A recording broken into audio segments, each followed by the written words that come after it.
Carlson claims he invested time and money into restoring a car that was promised to him, but his uncle took it back. Kyle Matthews says his nephew's reckless behavior caused an accident, so he has to live with the consequences. Okay, Mr. Carlson, you're suing Mr. Matthews for $4,662.23 because he gave you a car, but then he took it back. Tell me what happened. So he made a promise. He made a promise that we will work on a car together. I will invest in the parts. He's your uncle? Yes, ma'am. He's my mom's And have you always had a good relationship with him? Oh, yes, since younger years. He helped me grow up. He taught me how to play sports, trained me personally, and he allowed me to be older than my age, I can say. Okay. So what happens? He decides he's going to buy you a car one day? He felt like it was time for me to start driving, so he made an offer, a promise, that we would work on a refurbished car, a Chevy Corvette, and I will invest in all the parts. I spent $4,600 of my own money, invested in it. We worked it on together. We're not mechanics, but we took our time. It was petty things and also a paint job. So the $4,600 represents the amount of money that you spent on parts for the car? Parts and paint job and wheels. Okay. But that's money you spent? Yes, ma'am. So what kind of car was this? It's a Chevy Corvette. Nice. What year? It is a 1989. Okay. I also have proof of the receipt for all the parts. Okay. Can I see that? Yes, sir. Thank you. So what happened that this nice gesture all of a sudden went south? We knocked it out. The car was basically almost complete. Unfortunately, one night I was getting off of work. I'm a bar back at a bar. I had a drink or two, and I called my uncle for a ride. I didn't want to take a chance on driving home drunk. So I called him, asked him, can he give me a ride home? He said yes. He sounded a little hesitant. What time of night was it? It's about midnight, one-ish. But he said he would give me a ride home, so hey, it's my uncle. Thank you. How far was it? It wasn't, probably like 20-minute drive. Okay. It's midnight. Somebody calls me and I got to drive 40 minutes? Yeah, that's a problem. Right. That's when you're taking a ride share. But go ahead anyway. So he goes to pick you up. He goes to pick me up. We take the drive home. I was a little tipsy, so. Little. Hold on. Unfortunately, we'll get your side in a second. Unfortunately, we had an accident. How did the accident happen? I was playing music and kind of dancing and had a little fun while I was in the passenger seat. Are you in the passenger? Okay. Yes, ma'am. I'm in the passenger seat. So I was enjoying myself on the way home. Thought mom could handle that. And we had an accident. How did the accident happen? I was trying to change the music, I guess. And okay, that doesn't usually cause an accident. So how did the accident happen? I wasn't completely aware, Your Honor. Okay, how did the accident happen, Uncle? Well, my nephew, Your Honor, was more than inebriated. He was a lot drunk, you know, and he wasn't just playing music. He was also putting his hands in my face, obstructing my vision. How so? You know, as he said, he was having fun. Hold on, let the man talk. Go ahead. Don't talk to each other. Go ahead. As he said he was having a little fun, he was having a little fun putting his hand in my face, just like that. So you're driving and he's going like this? Yes, ma'am. Yes, ma'am. Yes, Your Honor. Okay. And also... wait. So if you're driving and someone's going like that and moving their hands in front of your face, why don't you just stop driving? Why don't I stop driving? Well, I'm trying to get us home safely, Your Honor. No, exactly. So why don't you stop driving, like instead of, you know, continuing to drive? Well, it's in the middle of me driving, and we're like in the middle of the road, Your Honor. No, I don't mean stop in the middle of the road. I mean pull over. Oh, well, that just didn't happen, Your Honor. Okay, so he's going like this, and you just say, all right, I'm just going to keep driving. And then what happens? At that point, I'm trying to knock his hands down, Your Honor. Okay. And also, I don't know why he tried to take the wheel like his name is Jesus, but I'm just trying to figure out why he's trying to take the wheel. But at that point... He took the wheel? Yes, Your Honor. He grabbed the wheel? He grabbed the wheel, Your Honor. Okay, and so then... when that happened, that point, I'm pushing him over, trying to make sure he stops, and we start to veer over a little bit, and then we go into a fence, and my car gets totaled. Okay. What kind of car were you driving? 2005 Chevrolet, Chevy Impala. Yes, ma'am. With all due respect, what is that hoopty worth? The hoopty? Well, it's worth a lot to me, Your Honor. Well, I mean, it's old enough to vote. It's old enough to vote, but also it's old enough to get me from to and fro to work. Coming up on Justice for the People. Were you putting your hands in his face and then pulling on the wheel? I was doing a lot. What were you doing? What were you doing? Instead of sitting there quietly and sheepishly saying, I'm so sorry I woke you up, Uncle. I mean, that's what you should be doing, and keeping your mouth shut for the 20-minute ride. What were you doing? If you'll be in the Los Angeles area and want to bring your case to court, call 1-888. This is Justice for the People with Judge Millian. We're back with a dispute between Jacob Carlson and his uncle Kyle Matthews over a restored car. You feel the accident was his fault, and therefore you took over the restored That we did Corvette together, Your Honor. that you guys put all that work that you were supposed to give to him, that he put $5,000 into. I put $5,000 into the car as well. Well, $5,600. Right, but you were always going to give that up. Right? Yeah, because as an agreement. Tell me how the car purchase came about and the work on it and everything else. All right, so this is my older sister's one and only son, right? So I love my nephew. Like he said, he grew up with me. We're 10 years apart. So we did everything together. I helped him out in basketball, helped him out with sports, you know? And I noticed he loves cars, old cars specifically. And I had a friend who was selling an old car, the Corvette. And then I got it for, you know, a steal. How much did you pay for it? I paid $5,600, Your Honor. Right, but which is a steal, and then you tell him, I'd like to give you this gift. We'll work on it together. Yes. And so then he puts almost $5,000 of his dollars into it, but the end plan is always that car is going to be his. That was the implant until right. he And then wrecked my car. all of a sudden you took over it because the entire accident is his fault because he pulled the wheel. Yes. And that's how you. What is your answer to that? I disagree, Your Honor. How can you disagree or agree? You're too intoxicated to know what happened, aren't you? Or no? Right. Well, no, hold on. I was intoxicated, but he agreed to get me home. No, I understand, but were you putting your hands in his face and then pulling on the wheel? I was doing a lot. What were you doing? What were you doing? Instead of sitting there quietly and sheepishly saying, I'm so sorry I woke you up, Uncle. I mean, that's what you should be doing, and keeping your mouth shut for the 20-minute ride. What were you doing? I was out of my body, I can say. Acting like I couldn't stop talking. You were what? I was a little out of my body, I'm sorry. You were a little what? A little tipsy. Tipsy. Okay, but what were you physically doing in the car? What were you doing? Dancing. I was enjoying myself on my way home. Okay, but you were enjoying yourself in the field of vision of the driver? I guess my arms are a little too long. I'm sorry. Okay, and then did you, yes or no, did you pull on the steering wheel? I can't say I pulled the steering wheel. I know I was dancing. Or you won't? I was a little tipsy, I'm sorry. So you don't remember? I can't remember So I have completely. one witness in the car because you're too drunk to remember? Yes, ma'am. Did he ever tell you right away, listen up, when you sobered up after the crash, did he say, why did you pull the wheel? Or did he say anything to you?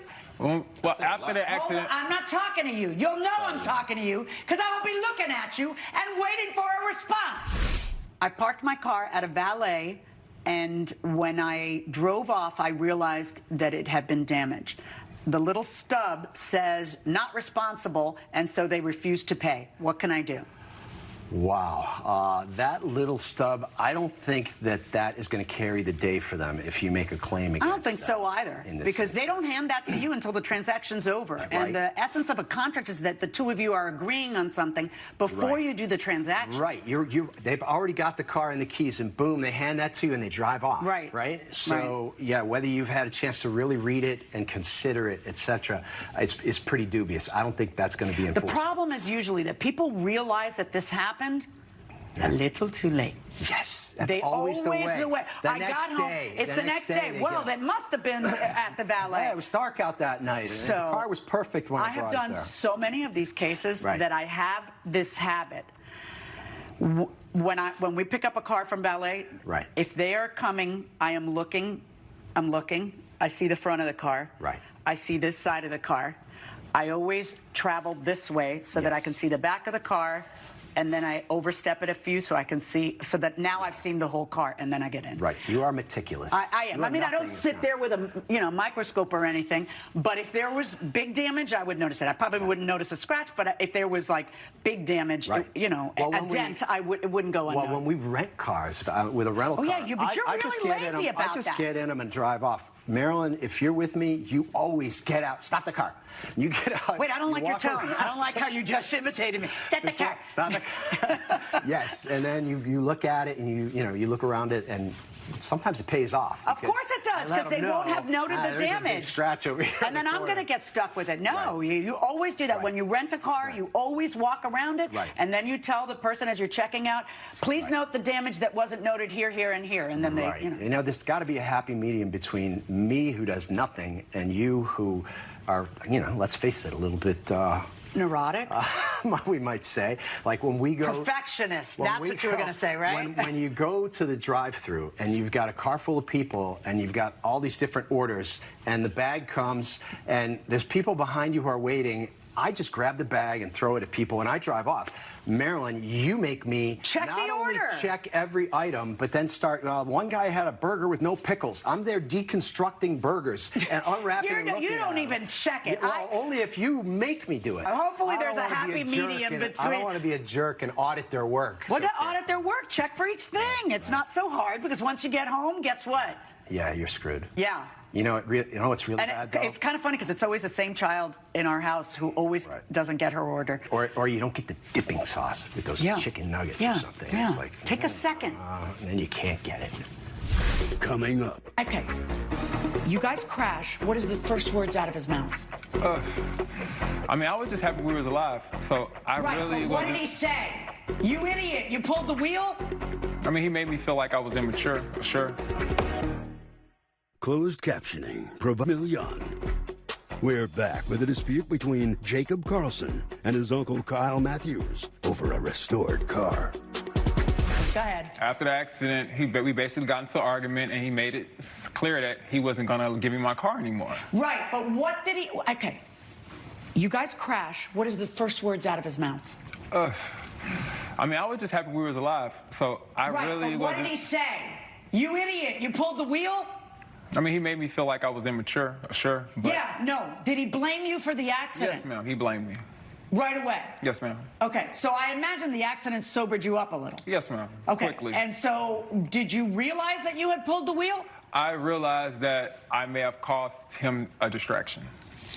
No, that's not what I'm asking. Do you, as you stand here, do you remember? No, ma'am. I do not remember. You just don't grabbing remember. the You're not wheel. saying it did happen. You're not saying it didn't Exactly. happen. You are saying you do not remember pulling the wheel. Yes, ma'am. All right, but you can tell me two things.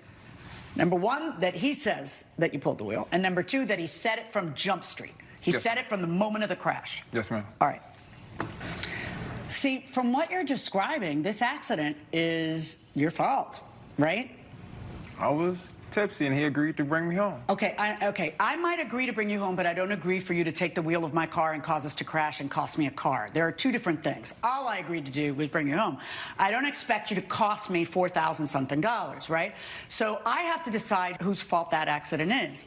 And basically, I have one cogent witness in the car because you're admitting to me that, my arms might be long, and I was fooling around, and I was dancing. I thought he could handle it. And and you admit to me that from Jump Street, the man said to you, you just pulled the wheel of my car. That was his testimony from the beginning. It isn't something that he just made up now because he's angry and he's mad at you and he's thought about it, so he's cooked it up. No, from the very moment, from the beginning, he has said that. So if I was a betting woman, I would bet that, in fact, you ended up pulling the steering wheel. So the question is, what do we do with that? Coming up. So you have a choice, okay? Either he gives you the money for your car and you give him the Corvette, or you keep the Corvette and you give him back the money that he paid. Closed captioning. We're back with a dispute between Jacob Carlson and his uncle Kyle Matthews over a restored car. I realize that you, what you want is the car. And I realize that what you want is the money that you are out from your car. And that's great, but if he pays you the money that you're out from the car, then that car belongs to him, doesn't it? If he pays you for your Impala, he has made you whole, hadn't he? So you have a choice, okay? Either he gives you the money for your car and you give him the Corvette, or you keep the Corvette and you give him back the money that he paid.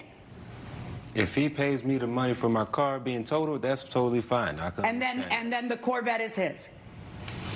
Well, I need an answer because I'm going to issue an order that's going to specifically say something. So, I need you to understand what I'm trying to say here. You gave him a gift of $5,000. You gave it to him. Yeah, the car, when you bought the car. You're taking back, listen. It's in my name, though, Your Honor. Listen. Okay. You gave him a gift of $5,000. He hasn't taken possession of it yet, but you gave it to him because this was always going to be his car. Then he screws up and costs you $4,000 something. But also, he put $4,000 something into the car that you're driving. You see? So if he pays you the money for your 2005 Impala, okay, then he gets title to the car. I can understand that. All right, so is that what you want to do? Because the alternative is you're either going to have to pay him back because you're keeping not only your $5,000 that you gave him, but also his $4,600 when you keep the Corvette. You understand? I understand that. Which way do you want? You want to keep the Corvette or you want to get rid of it? It's your nephew. It was meant for him. It's my nephew, but he's immature. Yeah, no, he's totally immature. He's got drunk one night. He caused an accident. Yeah, there before the grace of God go all of us. Judge Million's verdict when justice for the people returns. Promotional consent. Judge Million. Knowing that, what do you want to do? And knowing the eyes of the nation are upon you. Your Honor, I understand he's my nephew. Okay. But he needs some tough love as well. Okay. But, so, then you are going to have to pay him back his $4,662.23 because you have, yes, because you're keeping your $5,000 gift to him. That's the part you don't seem to be getting. You handed your nephew a $5,000 gift. I bought you a Corvette. We're going to work on it together. Then your nephew put $4,000 something into parts. So now you've got a $9,000 Corvette, you see. And then when you want to punish him for a $4,000 something mistake, you're saying, I'm taking $9,000. You get it? Verdict for the plaintiff, $4,662.23, and you keep the Corvette. Now you are made whole. All rise. Judge Million has ruled in favor of the plaintiff. The defendant owes $4,662.23.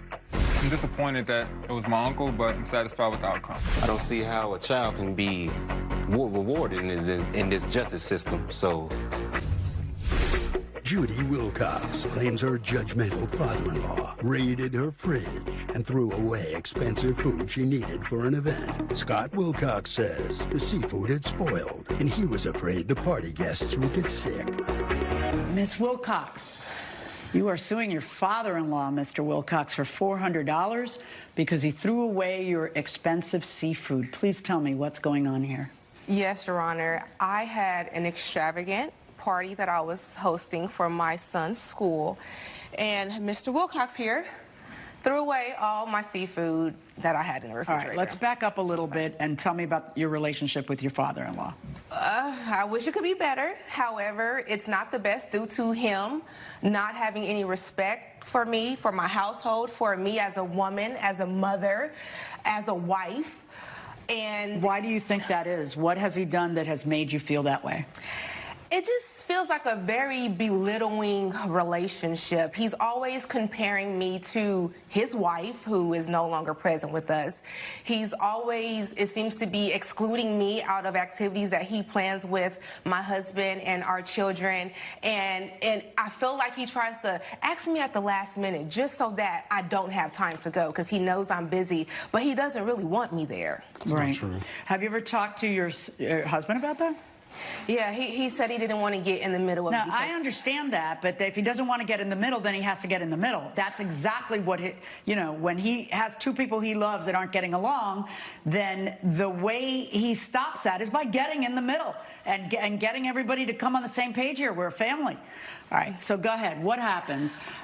Give me an example of a time that you believe that he has, disrespected your parenting. Well, he watches our kids pretty often.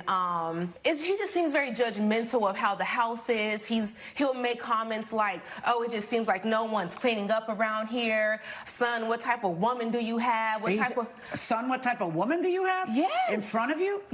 Well, and your husband says nothing? The next room. He kind of says like, "Dad, come on, Dad," but. He doesn't stand up to his dad because his dad is very toxic and stern and military background. So he's just always like trying to respect him. And why don't you get another babysitter? Because It's really hard, right? I mean, come on, I'm suing him for a $400 seafood. Okay, let's talk about that. So there was an incident before your party that you got very upset about. Tell me about that. Well, I had come home one day, my husband and I, and my father-in-law was watching our son, and I walked in, and he had spanked him. Did you walk in on him spanking your son? Well, I walked in and he was striking him. Yeah, okay.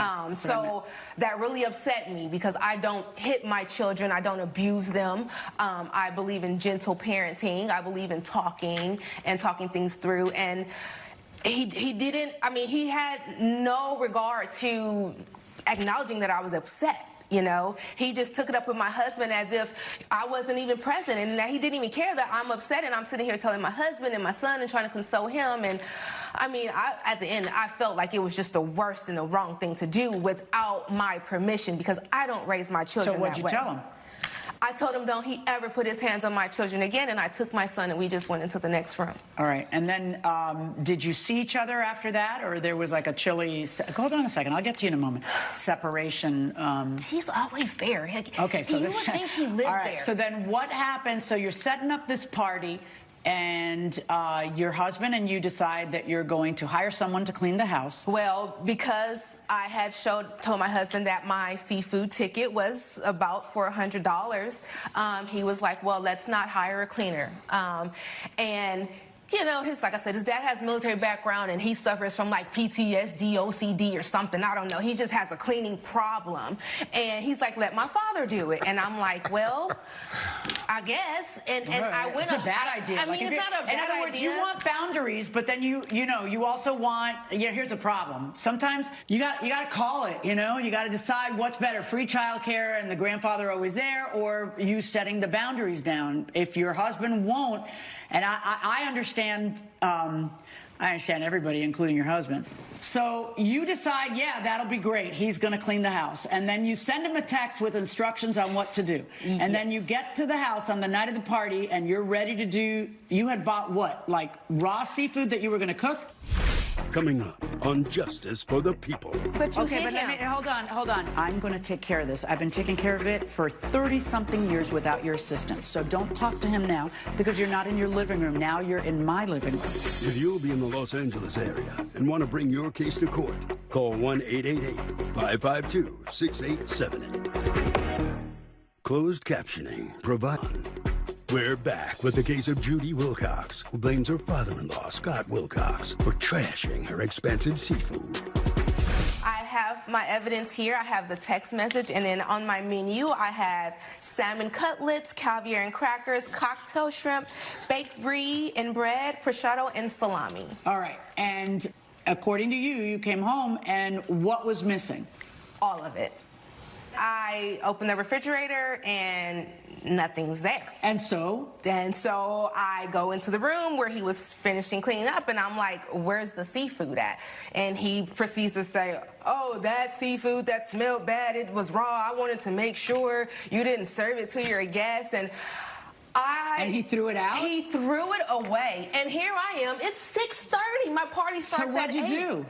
I ended up having to go buy food from the local deli, which I have the receipt here, and from one menu of caviar to a menu of deli finger sandwiches. Mr. Wilcox, Yes, what ma'am. happened here? I just want to say that my daughter-in-law is just dramatic. She over-dramatizes everything. And I take offense to the word strike. A strike is like in baseball or a third strike in a criminal justice. This is not a strike if I spank my grandson on the bottom. But you Okay, hit but him. hold on. Okay, now it's my turn. I'm going to take care of this. I've been taking care of it for 30-something years without your assistance. So don't talk to him now because you're not in your living room. Now you're in my living room. All right. Yes, sir. I have a question for you. Yes, Do you ma'am. go around spanking everybody's kid? No, this is a moment. This is not your listen, you're a grandparent. You Yes. don't have the right to do something that the parents have not given you the right to do. But this was in a situation where in the future it could have caused a bigger problem Okay, for you're my trying to grandson. persuade me, and you're never going to, Yes. that spanking is a good form of punishment. I don't begrudge you, and the law doesn't begrudge you the opportunity for you to discipline your children unless it is tantamount to child abuse, all right, which is illegal. I am telling you right now, you don't have any rights when it comes to your grandkids for you to decide how it is that you're going to discipline them. What is it he had done? He was going, pretty berserk and wild in the house, throwing things about. And when I went to grab at him, he bit my hand. So it was just an instance where I wanted to teach my grandson. Yeah, I understand, but it's not your. Do you understand now that it's not your prerogative to decide whether to do that? It may not, but however, and he's only we are built, ma'am. We are built on rules and discipline, and this is the reason why we're successful in this country. This is not your child. Fair enough. Don't do that again. What did your son tell you when that happened? He didn't say much. Did your son tell you, Dad, don't do that? Well, he knows that I'm not a overly violent person. I don't care how hard you hit him. If the parents don't, if one of the two parents doesn't want you hitting him, you don't hit. It's not yours to decide. Okay? Yeah. So you come over to clean. Yes. And you went above and beyond and threw out food that she'd purchased for this event. So you had purchased it how long before? The day before the party. Day before. So why? However, when she did give me instructions on cleaning up, I did clean up several rooms, kitchen, dining room. And as I go to the kitchen to clean off the counters, I smell the fish smell coming from the refrigerator. Okay, why don't you ask rather than throwing it out? Because it just smelled like it was spoiled. I've been around. Right, why don't you ask and say, hey, this smells terrible. I don't think you should serve this. I'm just used to taking charge. If I see something that needs to be done, I just take care of it. She feels that you've been criticizing her skills, ability as a mother, as a wife, as a homemaker. Have you ever criticized her? Yes, I have. And what is it you've been criticizing? Just on her long work hours, lack of attention with the children. She doesn't spend enough time with them, in my opinion. Viewers asked, and now Judge Millian has the answer. My neighbor built a fence that extends about 4 feet onto my property. Can I make him move it? Can I sue him to get it moved? You can tear it down. It's on your property. I don't suggest that you do that. But you have the right to. You have the right to. But what you should do is alert them to, first of all, get a survey and make sure you're right. And see if there's dueling surveys that have different information, but which can happen. And sometimes, but I put it right where the other fence was. Well, that other fence was wrong 30 years ago. Right. So there should be a survey done, which costs a couple of $100. So people never do that. They go straight to small claims court, and and then neither side has the evidence they need to win.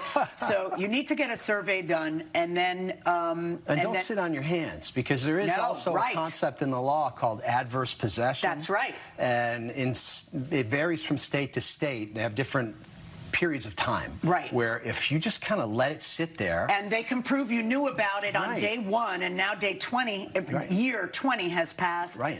Then all of a sudden, no, they have a right to keep it there. They have an easement there. It becomes somebody else's land. Yeah. All of a sudden, it magically becomes owned by somebody else. Right. And this is like this rule of adverse possession is a throwback to an earlier time in this country, really, where people would go out west and settle land and get on land and make it productive and create a farm and things like that in land that maybe belonged to somebody else but was just idle forever. And they came up with this idea that, you're somehow improving it, and now it's yours. It's been 21 years, okay, now it's yours. It's been 15 years, whatever it might be, now it's yours.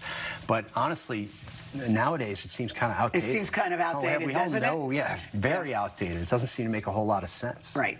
It's like being a squatter in a house. Right. You sit there long enough, it's going to be your house, really? Coming up. If you think she won't throw out bad fish, you talk to your son and say, son, you guys can't serve this. This stinks. But at some point, it's their party and not yours. Closed caption with Judge Millian. We're back with the case of Judy Wilcox, who blames her father-in-law, Scott Wilcox, for trashing her expensive seafood. But here's the thing, you can't be an enabler and then complain about the behavior. If you feel like they need to get a realistic dose of what parenting is and you don't want to babysit every Friday, then just say, no, I've got plans this Friday. That's all you got to do. Fair enough, yes. Right. And if they're both working, they can afford, you know, a babysitter. So, but how do you, I don't understand how you throw out stuff from someone else's refrigerator without consulting them. I want to point out that I did not throw any baked brie bread or any prosciutto salami. It was only spoiled fish. Okay, but why would you throw that out without saying, hey, that fish smells terrible, and letting them in their house throw it out if that's what they want to do? Well, the first thing I thought about is food contamination, food poisoning, who she's serving the food to. So it's not that you didn't think about it. You actually thought about it and said, oh, man, she's so silly. She's going to serve this poison food, so let me throw it out. Exactly. Okay, that's overstepping a boundary that you shouldn't overstep. If you think she won't throw out bad fish, you talk to your son and say, son, you know, you guys can't serve this. This stinks. But at some point, it's their party and not yours.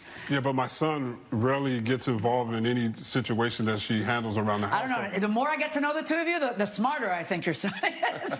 I was giving him grief before, but now I'm not so sure. He's toxic. So I was don't insult your father-in-law in the courtroom when there was no question posed to you, like I've explained before, okay? Coming up. Like if you were the cleaning lady and you took it upon yourself to clean out that refrigerator without permission and throw out something that was purchased the day before, yeah, that might be a problem. This is Justice for the People with Judge Millian. We're back with the case of Judy Wilcox, who blames her father-in-law, Scott Wilcox, for trashing her expensive seafood. This is crazy. You went out then because of the lack of I take it at some point you did find the prosciutto and the crackers and all that stuff, right? Yeah, later in the evening. So you went out and you spent money again at the store, and show me that receipt. And show me the original receipt also.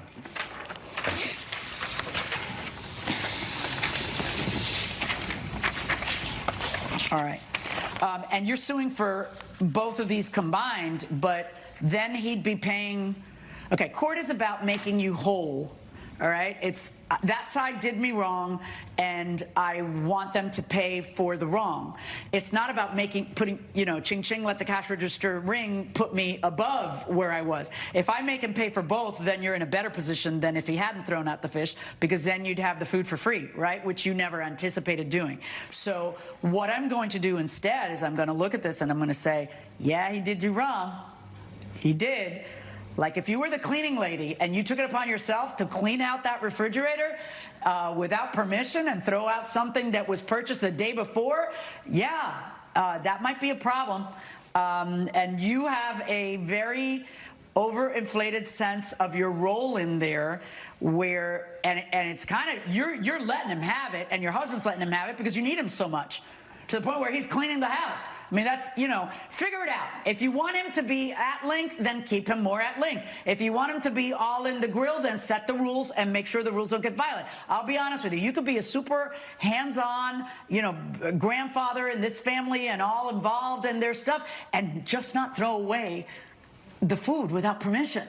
You see, like you could still be all around there. You know, it doesn't have to be standoffish and just once a month. But darn, man, have a little respect. This is not your house.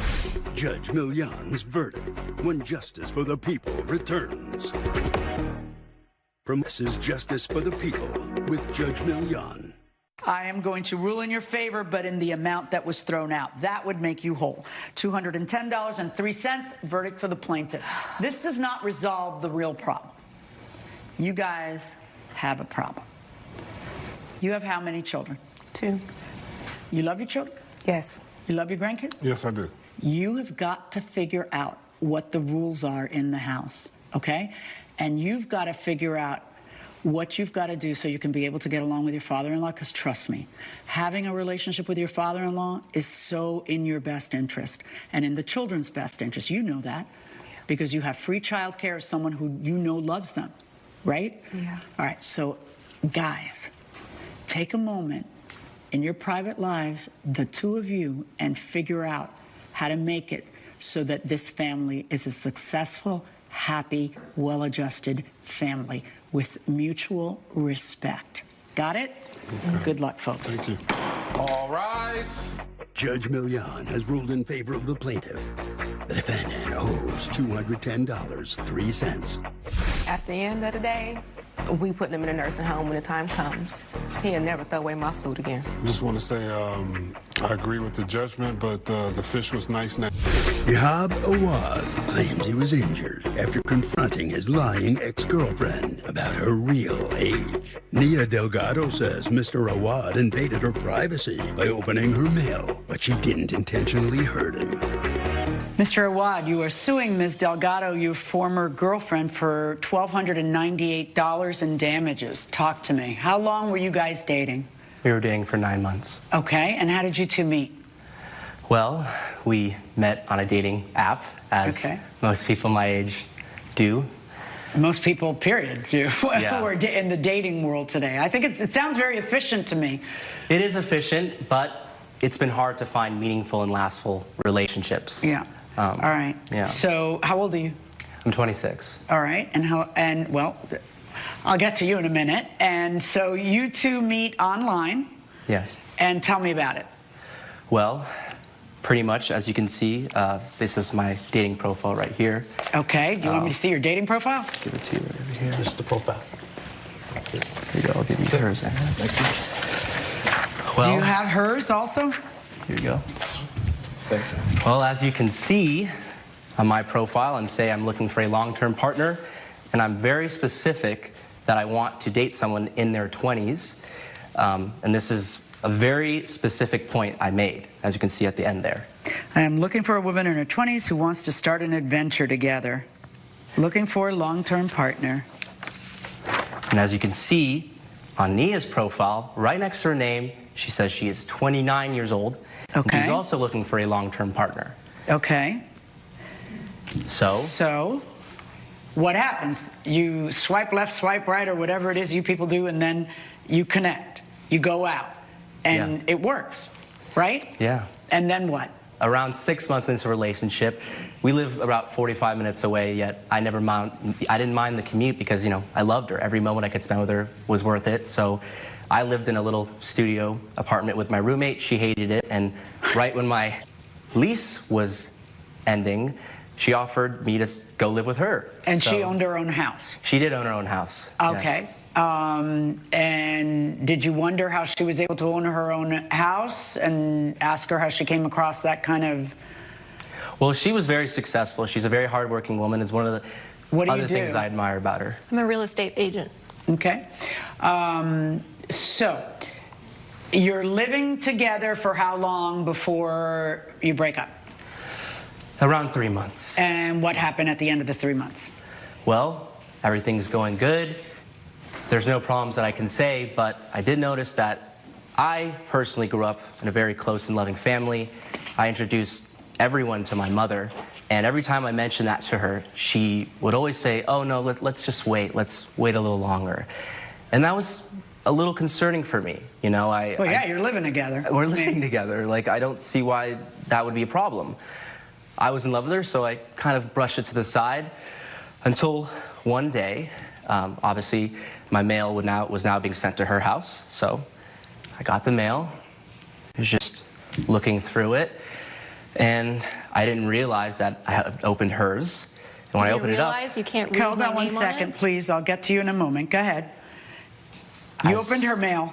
I opened her. You committed a federal offense. Go on. Yes, I did, and it was not intentional. You opened up her mail, and what was it? It was her driver's license. Oh, did you read it? I did read it, and Yeah. it said she was 39 years old. 39. Yes. How much older than what she had told you? 10? Yes. Okay. So what did you do? Did you call her, text her, wait for her? Well, I was speechless, if I'm being honest. I had work that day, but of course I had to call off. I wasn't in the right mind state, and I just couldn't believe it.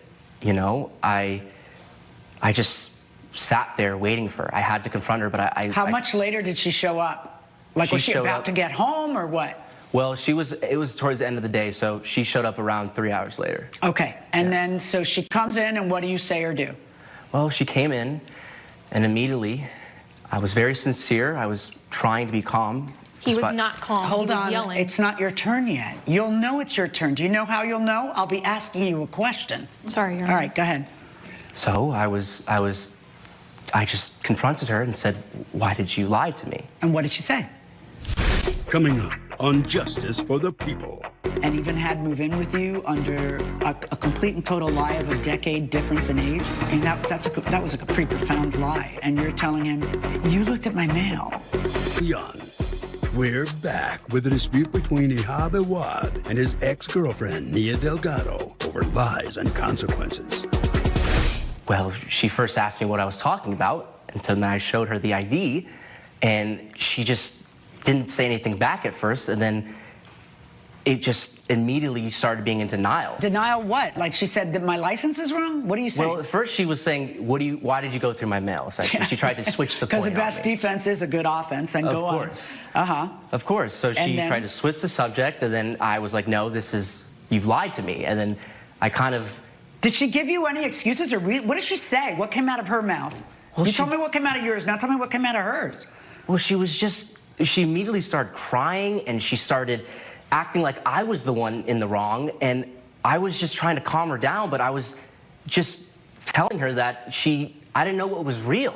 I mean, for all I know, like, everything we had together was fake. Had she been convincing in terms of pretending to be 29 and the era she grew up in? Yes. She lied about everything. Okay. She lied about the TV shows she grew up watching. She lied about the music she listened to. All the little things she lied about. All right, and what did she say to you while you were confronting her with all this? I'm sorry. I was planning on telling you. What did she say? Well, the first thing she said was, "Why does it matter? Why does it matter? It's a little lie." It's a little lie. Okay. It's just, what's the big deal? Okay, Ms. Delgado, it's your time to shine.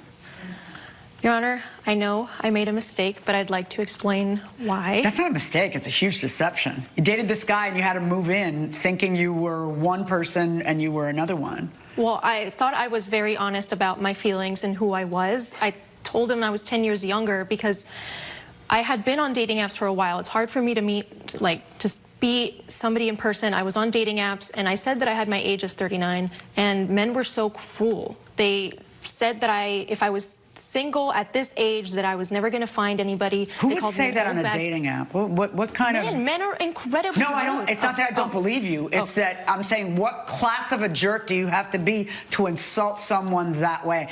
But, all right, but maybe you would be finding age-appropriate men and not a 26-year-old.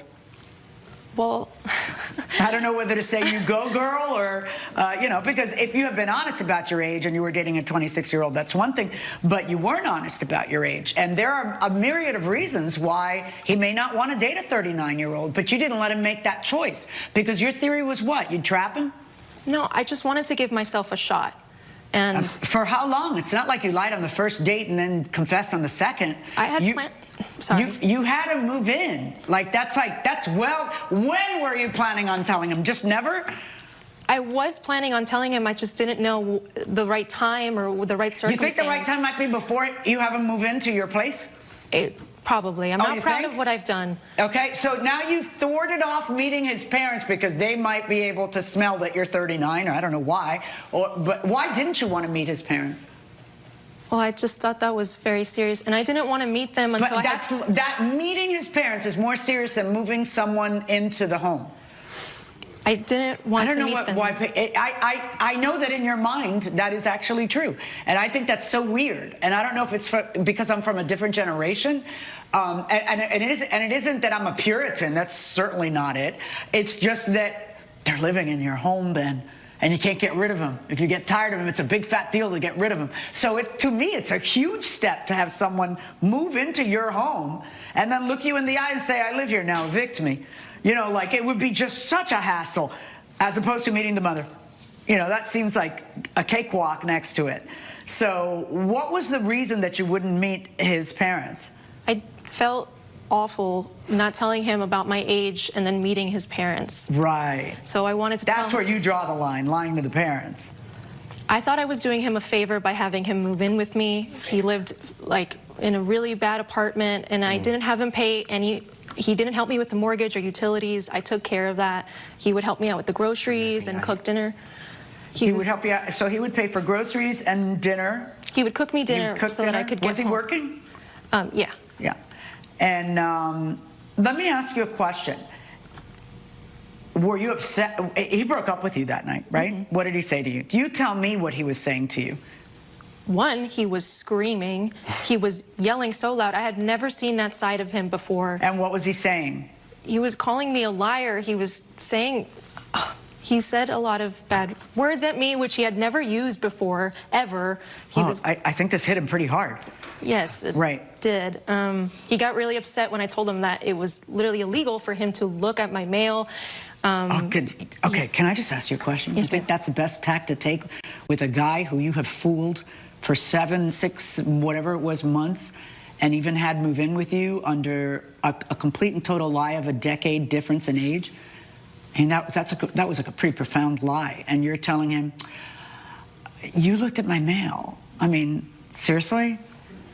I'm not proud of it. Were you apologetic? Were you, No. Were you telling him, I was going to tell you? What did you tell him? I told him I was going to tell him. What was your big master plan, though? Because you made a decision to put 29, and then in your head, when were you ever going to tell anybody that you were a liar?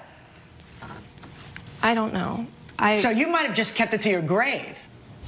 Coming up. Having celebrated my 30th wedding anniversary and having been with my husband longer on this earth than I haven't, it's hard. And if you started on a bed of lies, it's impossible. The People with Judge Millian. We're back with a dispute between Ahab Awad and his ex-girlfriend, Nia Delgado, over lies and consequences.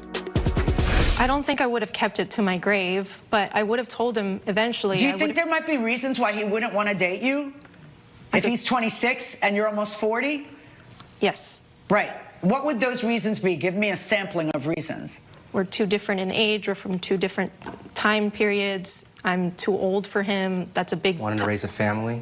Okay. Now, I can still have kids. I had my first child at 35, so... and my last one at 41. And times are different now. But do you understand that in his head, maybe they're not, and that, frankly, he wants to just know what he's doing and planning with his life. I mean, doesn't he have a right to know who he's dating? And if he says explicitly in his profile, which he does, that he's looking for someone in his 20s, did you read that? So it's even worse than the average bear, because if he hadn't put that, I mean, it's pretty obvious. I'm looking for someone with childbearing hips. He might as well have put in there. He's very adamant about who he wants to date, what age he wants him to be, and whatever else. So this was an even worse person to take up on this, All right. Let me tell you something. Being together with somebody for a really long time, having celebrated my 30th wedding anniversary, and having been with my husband longer on this earth than I haven't, it's hard.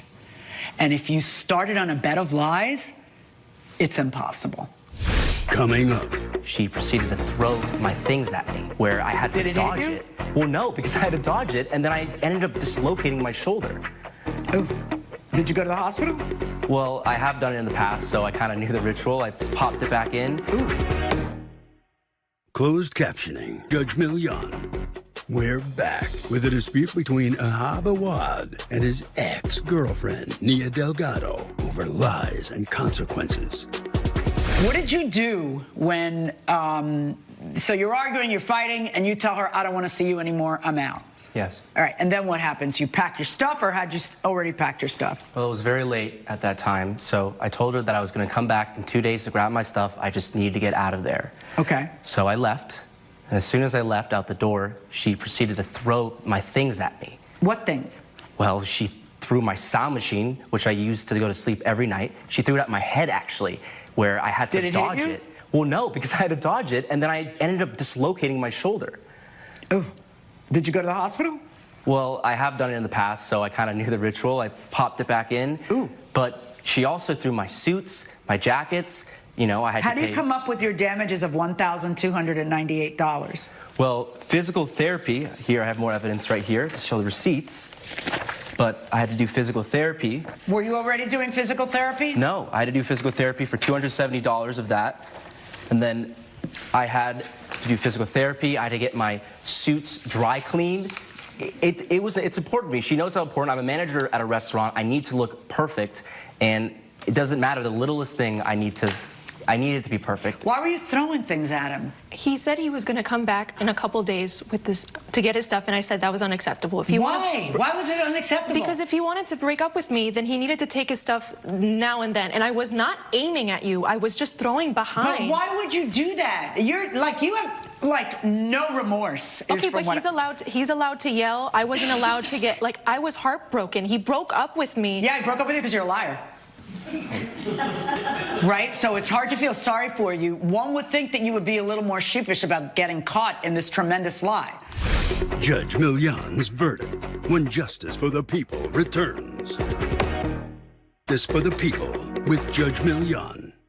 You're a little selfish. Maybe we can't all have what we want when we want it. Like we can't have a 20-something-year-old who says he wants 20 years, girls in his 20s when you're almost 40. Maybe these are not things we can have. So maybe we just control ourselves, especially when we're caught at something, and just put our head down and just say, isn't this terrible? I've lost this relationship for my deception. You know, it's not just a deception. It's that you lived the lie for 7 months after that. You had to move in with the lie pending. I don't think you were ever going to tell him. But you can't just people can't leave you. He can't leave you without getting stuff hurled at him? I wasn't trying to hit him. I was just throwing them behind me. I wasn't aiming at him. And I really did love him. Like, I'm sure you did. Aim for my head. I did not aim at your head. I had to dodge Why were you throwing him at all? Why were you throwing things at him? What did he do to you besides dump you when he learned the truth? I don't know. What did you think was going to happen? So you were going to get somebody to love you so much that they would get over that you lied this profoundly. Maybe that might have happened, but it didn't. And it's not in your control. You see? It's not in your control. I'm awarding $1,298, verdict for the plaintiff. All rise. Judge Million has ruled in favor of the plaintiff. The defendant owes $1,298. I can't believe I wasted 9 months of my life on you. I can't believe you lied to me. Maybe the next person you talk to, you don't tell them the real age. Kira Bradley claims her son's father is to blame for their teen's DUI arrest, so he should cover all the costs. Mark Daniels says their son snuck out of the house to go to a party, and he's already paid his fair share. All right, Ms. Bradley, you are suing your ex-boyfriend, Mr. Daniels, the father of your child, for $1,250 in compensation of half of the classes you're forced to pay for because your son got a DUI and you feel that it's his fault. All right, what happened? Well, first of all, my ex, Mark, and I got together when we were young, and we met right after college, and everything was great for a couple of years until we had Trent. And after that... And then everything was ruined. Everything definitely changed, for sure, yes. Not ruined. Poor Trent. All right, go on. But I felt like the pressure's on, and then people become themselves, and then all of a sudden it's not rainbows and unicorns. That's right. Okay. And we were like in our 20s, and we met at a bar, so of course we partied back then. But I felt like once we had a child, that should probably be reeled in a little bit. But I feel like Mark did not feel that way. He still came home and drank every night, smoked cigarettes around the child. So you got, hold on one second, you'll get your turn. So you guys break up when Trent is how old? 5. Okay. And he kept a relationship with both of you? Yes. All right. And would you say that you have effectively co-parented him until this point? I wouldn't say effectively, but we do try to do 1 week at my house, 1 week at Mark's house, and that seems to have worked so far. All right. His father tries to pressure him to do sports like football and whatnot, but Trent really wants to do debate. His father tried to pressure him into going to a really rich school when Trent just wanted to stay close to home and be with his friends. And so I feel like at my house, Trent gets to be himself, and when he goes to his father's house, things aren't as... Okay, so what happened on this night in question? So on the night in question, Trent went over to Mark's house on Friday, as he normally does every other week. Trent wanted to go to a party, and Mark and I have both agreed that he should not go to parties because... Ever? How old is he? He was 17 at the time. And you didn't let him go to any parties? I did not let him go to any parties. If he wanted to hang out with It just gets better and better for you, Trent, doesn't it? Go ahead. Like, if he wanted to hang out with his friends, they would just come to my house, a safe space, and they would just, you know, play video games and watch I know, movies. he's not 12, though. He's 17. I mean, you know, he can pick the president in a few months. Like, when were you going to, you know, I was a strict mother, but, you know, you have to let the steam go slowly and steadily. You know, all work and no play, you know, is not the way to go either, because then they go off to college and then they're just, you know, nuts and they hurt themselves, you know. You might be encouraging binge if you prevent all parties. That's just my personal opinion. But we're not here for me to dispense, you know, whatever wisdom I think I have. What happens that night? So that night, he wanted to go to a party. Mark said, no, don't go to the party, but stay here with me and we'll have a couple beers together. And so Mark felt like he was creating a safe space for them to have drinks and bond and watch a game together. But drink what? They were drinking beer. Okay. And then what happened? So Trent had 2 beers with his father, and then afterwards, Mark went to bed, and Trent chose to sneak out of the house. Oh, all right, Trent, it's your time to shine, darling. Stand up. Okay, so what happened that night? Your father said no party, but if you want to watch the game with me, we'll have a few beers. That sounded cool. You had a few beers. How many? 2. And then your father went to sleep and you proceeded to go to the party. Yes. Have you been sneaking out and going to parties all along? No, this was my first time. Oh, that's a pity. All right, go on. This was your first time sneaking out? Yeah, this was my first time sneaking out and drinking. Okay, as well. ever? Like Yeah. first time drinking ever? Yeah. Okay. And why'd you sneak out? My friends, Chris and Gracie, they invited me to a party. And I've never gone to parties, like, my whole high school career, and I've never experienced Does that make you a little odd man out in your class? A little bit, yeah, because like I'm popular around school and everyone knows me and stuff. Why do they think you won't go to parties? Coming up on Justice for the People. I let my daughter go to parties, and I would make her take a picture with the parent. And the parents thought I was a nut. I mean, they were mortified. If you'll be in the Los Angeles Million, we're back with the case of Kira Bradley, who blames Mark Daniels for their son's DUI. What do you say? I just say, like, I can't, like, I have to, like, study for this test, or I have to do, like, something school-related. You don't tell them my parents won't let me. No, because it's embarrassing. Yeah. Yeah. So how much did you drink at the party? I drank 3 drinks. I had What kind of drinks? I had a shot of tequila, and then I had 2 mixed drinks. And this is the thing we're watching out for, right? The jailbreak. We don't want a jailbreak. We want a little bit more responsibility, a little bit more responsibility, a little bit more responsibility, a little bit more responsibility. By the time they fly the coop, they don't binge like this. So you got arrested for a DUI. Yes, I did. Yeah. How'd that go? Who'd you call? I called my dad. Okay. Like, very But much. you're not speaking to your dad right now. Do you think your dad did something wrong? I feel like him encouraging me wasn't the best He thing thought you were to having 2 do. beers and going to bed, Yeah. which happens to be legal in your state. Yeah, I think that those 2 beers were just liquid confidence for me to just finally say, you know what, I'm gonna go have that experience because I've never had it before, and So you it was think a your regrettable one. father, you think your father's to blame for you sneaking out? I think that he plays a part in it, as we all do, I feel. We all do. What part does mom play? I feel like she can be a lot, but right. I know that it comes out of a place of love. Okay, and do you think that your father's actions don't come from a place of love? I do. They're just more forceful. All right, Mr. Daniels. Yes, Your Honor. Yeah, you've been busting at the seams.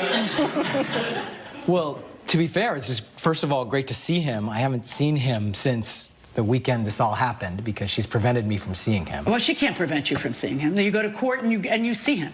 Or he's 17. I got an idea. Just see him. But can I ask you something? Is there a court order in place on child support and all that between you two, or you just worked it out? We have an agreement here, Your Honor, which is the terms of our agreement. Yeah, let me see. Thank you. Is it court ordered, or is just an agreement between you? We agreed on. We were on relatively good terms at the time. We was just going to go back and forth, and then we were going to split costs. So you guys skipped court. We skipped court. And you made your own custody agreement. Mm-hmm. And for the most part, that part has mostly worked because our problems haven't been financial.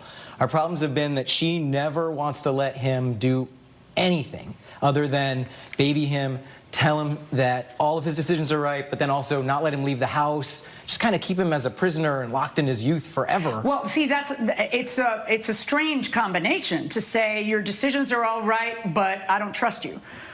Well, because he'll say... if his decisions are right and if he has good judgment, why don't you trust him to do the things that all 17-year-olds are going through? Why don't you let him have what would be termed really a normal life and let him choose if he wants to go to parties? Because it leads to things like DUIs, like this happened. Okay.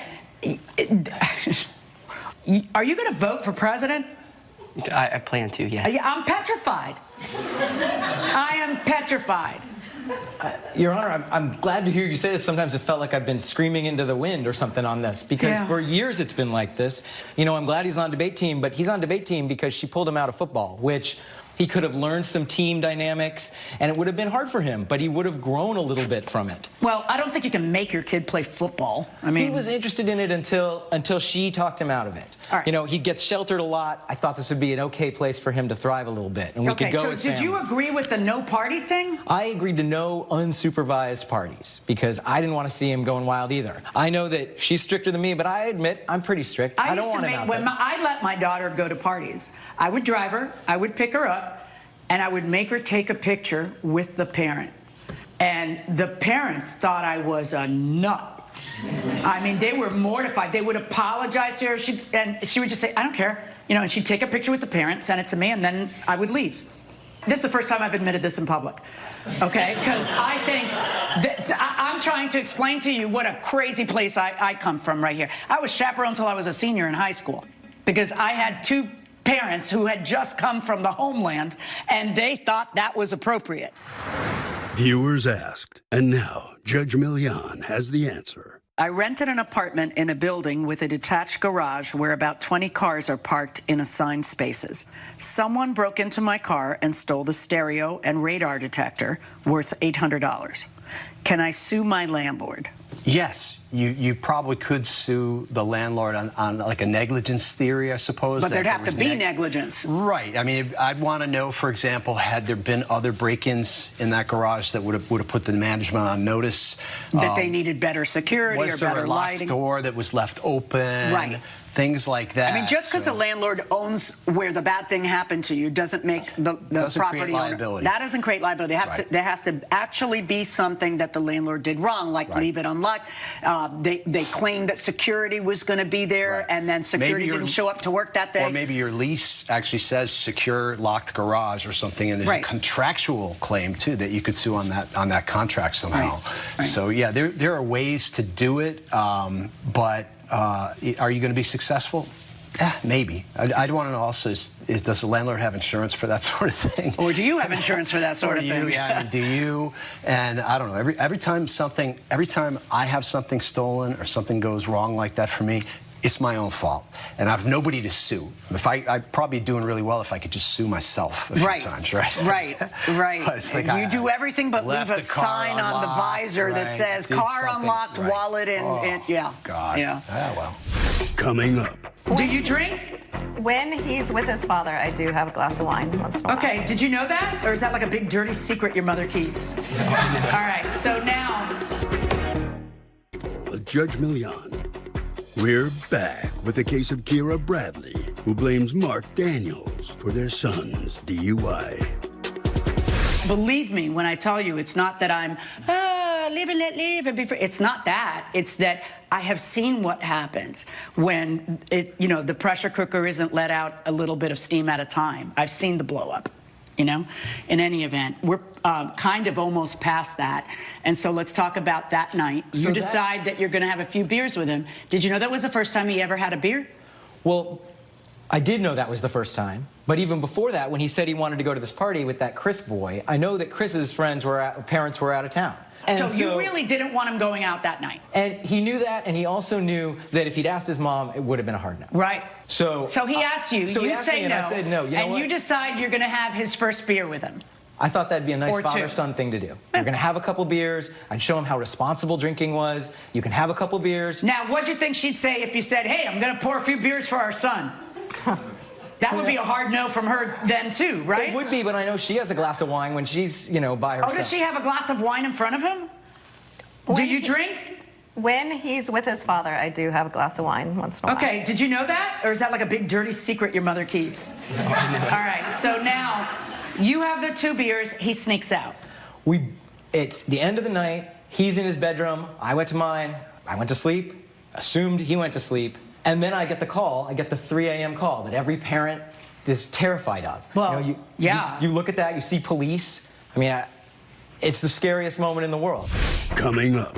I honestly thought that in the fear of this, that we would be on the same page, that we were both scared for him and scared about what happened. And instead, it was immediately, I did everything wrong.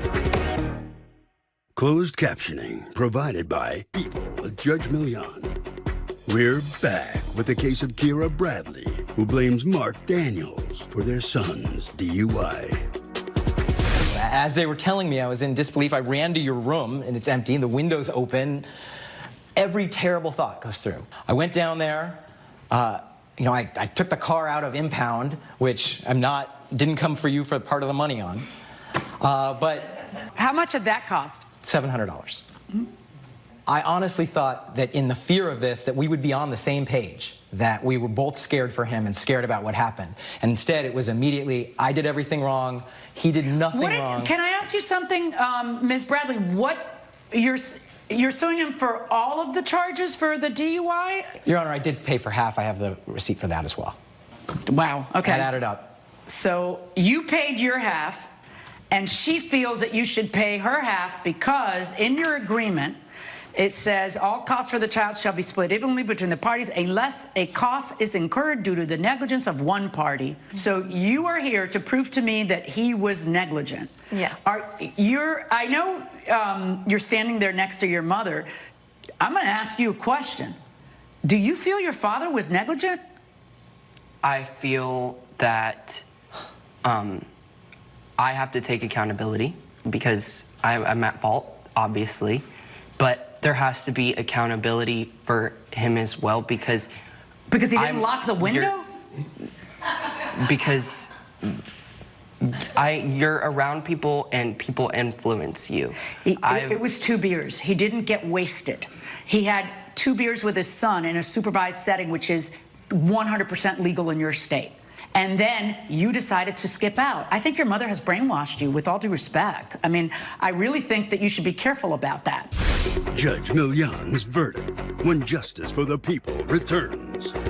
Millian. It is what happens. He stepped up and he paid the $1,250. Honestly, if he was suing you for half the $700, I would give it to him, but he's not.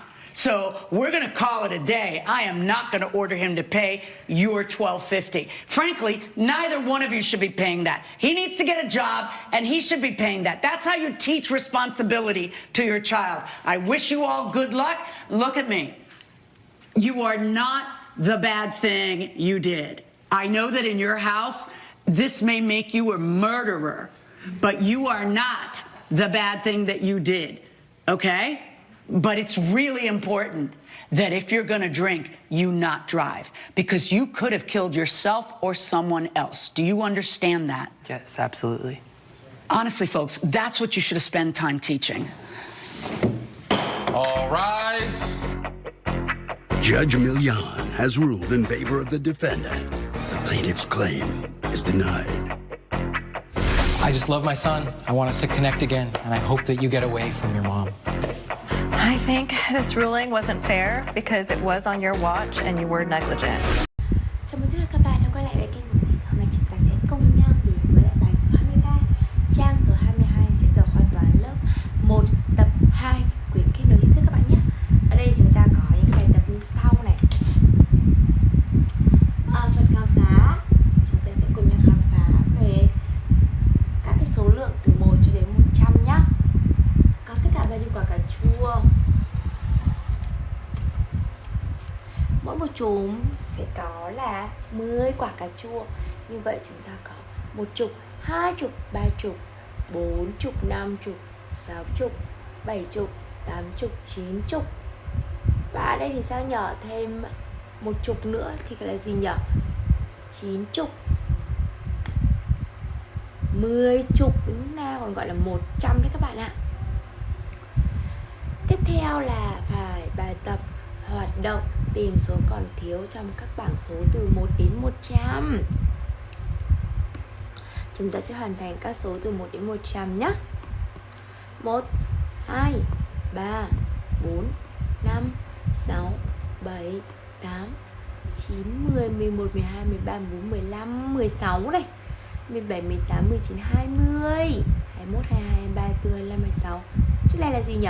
26 cho đến 27, 28, 29, 30, 31, 33, 34, 35, 36, 37, 38, 39. Ở đây chúng ta có 42, 43, 44, 47, 48, 49, 52, 53, 54, 56, 57, 58, 59, 62, 63, 64, 75, 76, 77, 78, 79, 80.